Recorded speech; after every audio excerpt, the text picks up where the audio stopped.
Those scones with Devonshire cream and topped with strawberry jam were so delicious, and so different from the Chinese snacks and Japanese wagashi that we get in the East. Yes, Paul. How invigorating an afternoon tea can be. I am ready to continue our journey. Yes, Stuart. Indeed, tea also had a huge impact on America. Have you heard about the famous Boston Tea Party? Oh, yes, Paul. That political protest of the highly taxed tea from Britain. It was famous because it started the American Revolution. Yes. It is hard to imagine that the simple tea leaves actually helped in the birth of a new nation. You are right, Paul. In fact, by the love of the tea, the British brought it with them wherever they went. They brought it to India and Sri Lanka. Many of the tea plantations we see today were results of the cultivations during the colonial days. Yes, both India and Sri Lanka are major tea-producing countries. India with its famous Darjeeling and Assam teas, and Sri Lanka has its famous Ceylon tea. Stuart, there are so many types of tea that the Chinese actually classify them into different groups or categories. Oh, do you mean green tea and the black tea? That's right, but there are more than just green and black teas. For the Chinese tea enthusiasts, tea can be grouped into 7 major categories. Other than the green tea and black tea, there are the well-known oolong tea, the easy-to-drink flower tea. The others are the white tea, yellow tea, and red tea. Yes, I know Longjing, the dragon well tea, is a green tea, and Tai Guanyin, the iron goddess tea, is an oolong tea. But what about others? Check out the list below, Stuart, and you will have some idea about the Chinese tea. Tea to the Chinese is like wine to the French. Some call it the green gold because the price can get ridiculously high.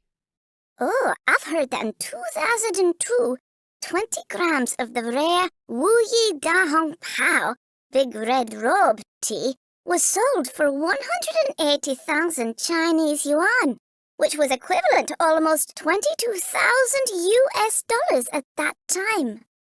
Yes, Stuart. While it can get really expensive, there are also the more affordable teas for people as their everyday beverage.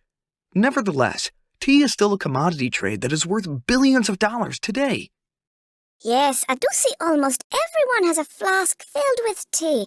It is, in fact, a very popular drink in China and enjoyed by people of all walks of life.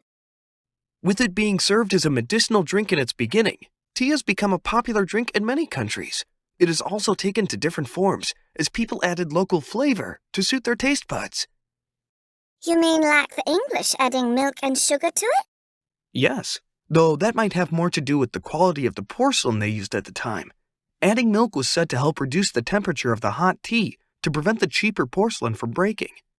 Let me share a few interesting variations of tea in different countries. First, have you heard of the masala chai? Yes, Paul. Isn't that the popular drink in India?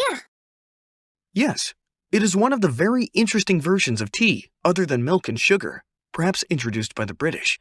The Indians added different spices such as cardamom, cloves, cinnamon, pepper, and ginger to it, giving it a very distinctive taste. It is also known as the spice tea. Next is the Maghrebi mint tea, also known as the Moroccan mint tea. Mint leaves and sugar are added to Chinese green tea, and it has a very refreshing and sweet taste. This tea is served at least 3 times according to the local tradition, and it is impolite if you refuse any of the servings. Yes, Paul, now I remember. I was served this tea at a Moroccan restaurant at the end of my meal. I enjoyed it so much that I can't remember how many glasses I drank, but I can recall those were the prettiest glasses I've had my tea in.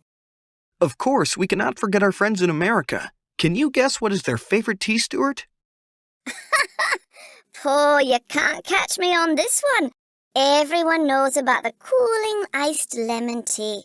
It is on almost all the menus of every restaurant in America.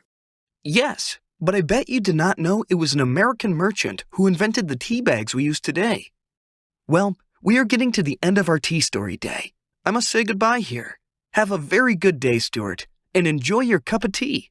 By the way, there is no dragon at the Dragon Well after all. Goodbye, Paul. Thanks for sharing all these wonderful tea stories with us. I will always remember and treasure our friendship whenever I sip my cup of tea.